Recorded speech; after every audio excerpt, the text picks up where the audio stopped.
Pembalap dari CFM Auto Aspar Team, Maximo Chielles, sukses mencatatkan waktu tercepat dalam sesi latihan atau praktis Moto3 GP Spanyol 2026 yang berlangsung di Circuito de Jerez pada Jumat 24 April 2026. Dalam sesi yang berlangsung kompetitif tersebut, pembalap asal Spanyol ini tampil sangat meyakinkan dengan torehan waktu terbaik 1 menit 44,078 detik.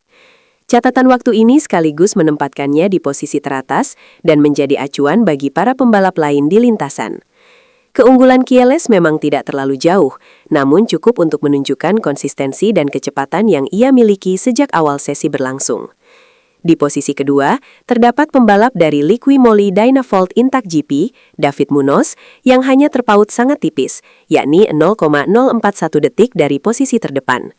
Selisih waktu yang begitu kecil ini menegaskan bahwa persaingan di kelas Moto3 masih sangat terbuka dan sulit diprediksi. Sementara itu, posisi ketiga berhasil ditempati oleh pembalap Red Bull KTM Tech3, Valentin Perone, yang juga menunjukkan performa kompetitif sepanjang sesi latihan. Melengkapi posisi 5 besar, ada Matteo Bertele dari Level Up MTA yang berada di posisi keempat, serta David Almansa, rekan satu tim Munoz, yang menutup posisi 5 besar. Kelima pembalap ini memastikan diri langsung lolos ke sesi kualifikasi 2 atau Q2 tanpa harus melalui Q1.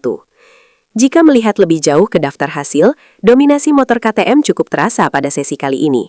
Sebagian besar pembalap di barisan depan menggunakan motor tersebut, yang tampak sangat kompetitif di karakter sirkuit Jerez.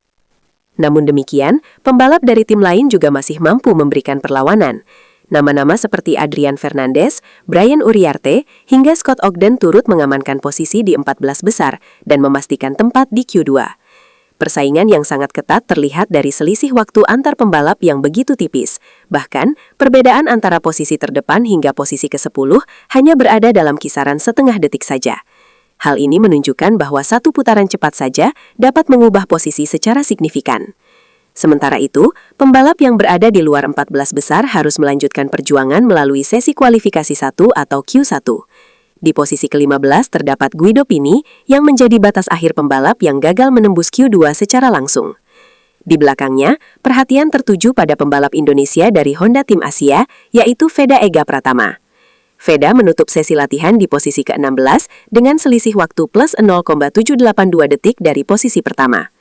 Meski belum berhasil menembus 14 besar, selisih waktu yang kurang dari 1 detik ini menunjukkan bahwa ia masih memiliki peluang yang cukup besar untuk bersaing.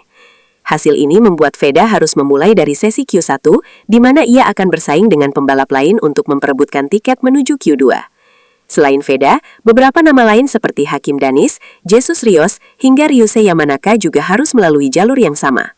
Dengan kondisi persaingan yang sangat ketat, sesi kualifikasi dipastikan akan berlangsung semakin menarik.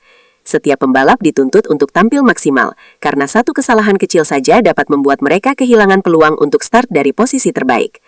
Kini, seluruh pembalap akan mempersiapkan diri menghadapi sesi kualifikasi yang menjadi penentuan penting dalam akhir pekan balap di Jerez. Semua mata akan tertuju pada siapa yang mampu mempertahankan performa dan siapa yang mampu memberikan kejutan, karena di kelas Moto3, perbedaan kecil seringkali menentukan hasil besar. Dengan selisih waktu yang kurang dari 1 detik dari posisi terdepan, Veda menunjukkan bahwa ia masih berada dalam jangkauan persaingan di barisan depan.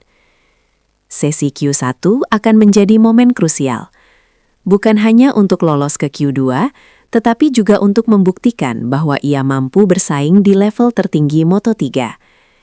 Jika mampu memaksimalkan 1 lap cepat, memanfaatkan slipstream, dan menjaga konsistensi di setiap sektor, bukan tidak mungkin Veda bisa melangkah ke Q2. Dan jika itu terjadi, peluang untuk start dari posisi yang lebih baik di grid akan semakin terbuka.